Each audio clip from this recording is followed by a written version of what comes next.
저의 지인 중에 어느 분은 어디를 가든지 낡은 가죽 가방을 들고 다닙니다. 주변 사람들이 낡았으니 새 가방으로 바꾸라고 권할 때마다 그분은 말합니다. 이것은 내 아내가 생일 선물로 사준 것이라 버릴 수가 없습니다. 나이 든 사람들에게는 자신만의 명품이 있습니다. 이들에게 명품은 유명 브랜드나 값비싼 물건이 아닙니다.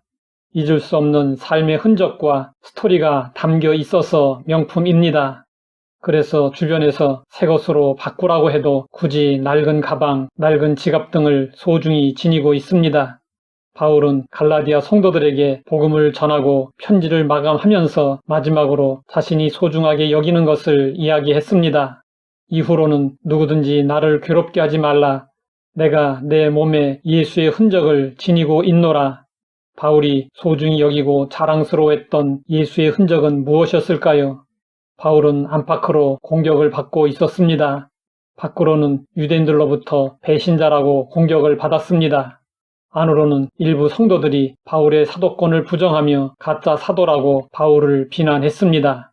그러자 바울은 자신의 몸에 있는 상처를 예수의 흔적이라고 표현하면서 더 이상 왈가왈부하지 말라고 했습니다. 바울이 말한 흔적은 복수로 표현돼 있어서 많은 흔적을 의미하는 것입니다. 바울이 루스드라에서 돌에 맞아 쓰러졌을 때 사람들은 바울이 죽은 줄 알고 거적으로 둘둘 말아서 성 밖에 내던져 버렸습니다. 바울은 40에 하나 감한매를 5번 맞았고 3번 태장으로 맞았습니다. 그러니 온몸에 얼마나 상처가 많았겠습니까? 바울은 온몸의 상처들을 볼 때마다 그것을 자랑스러워했습니다. 바울에게 그 흔적은 주 예수 그리스도의 종으로서의 흔적이었습니다. 부름받은 사명자의 충성의 흔적이었습니다. 그리고 하나님 나라에서 상 받을 수 있는 자격을 의미하는 흔적이었습니다. 제2차 세계대전이 끝나고 참전 용사들이 돌아오자 런던의 시가지에서는 이들을 맞는 환영식이 대대적으로 벌어졌습니다.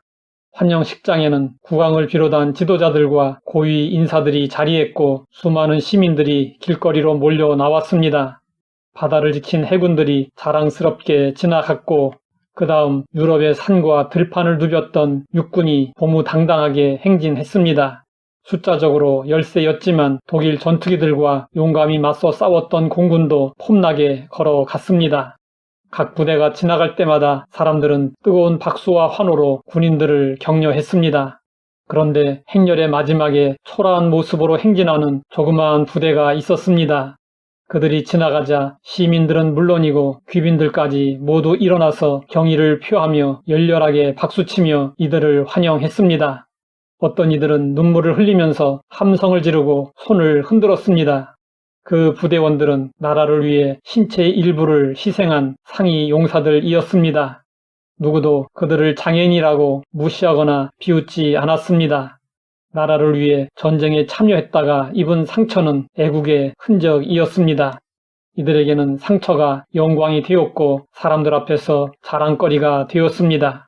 기독교에 대한 혹독한 박해가 끝나고 각 지역의 교회의 대표자들이 회의를 위해 한자리에 모였습니다.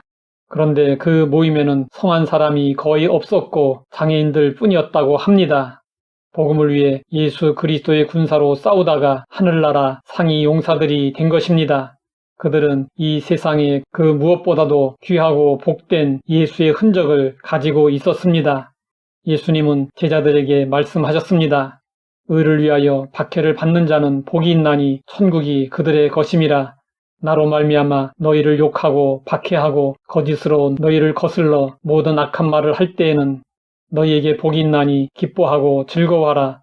하늘에서 너희의 상이 큼이라. 너희 전에 있던 선지자들도 이같이 박해하였느니라. 예수의 흔적을 가진 사람은 천국을 소유할 자격을 갖추었습니다. 예수의 흔적을 가진 사람은 하늘에서 상 받을 사람입니다. 혈과 육에 속한 것들은 다 썩어 없어집니다. 하지만 예수의 흔적은 영원한 하늘나라까지 연결되는 소중한 재산입니다. 우리도 복음을 위해 부름받은 예수 그리스도의 군사들입니다. 군인들에게는 충성이 생명입니다. 충성은 고난이 있어도 예수님을 위해서, 복음을 위해서 자신의 삶을 드리며 사는 것을 의미합니다. 예수님을 위한 헌신의 삶을 살다 보면 자연히 몸과 마음에 상처가 생기게 됩니다. 이 상처는 가려야 할 부끄러운 상처가 아니라 자랑스러운 영광의 상처입니다. 이 상처를 지니고 사는 것이 예수의 흔적을 가지고 사는 것입니다.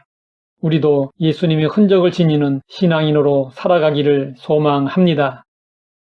하나님 아버지, 주님으로 인한 고난의 의미를 새롭게 조명하여 주시니 감사합니다. 우리도 예수님으로 말미암은 상처를 영광으로 알고 자랑스러워하게 하옵소서. 예수님의 이름으로 기도드립니다.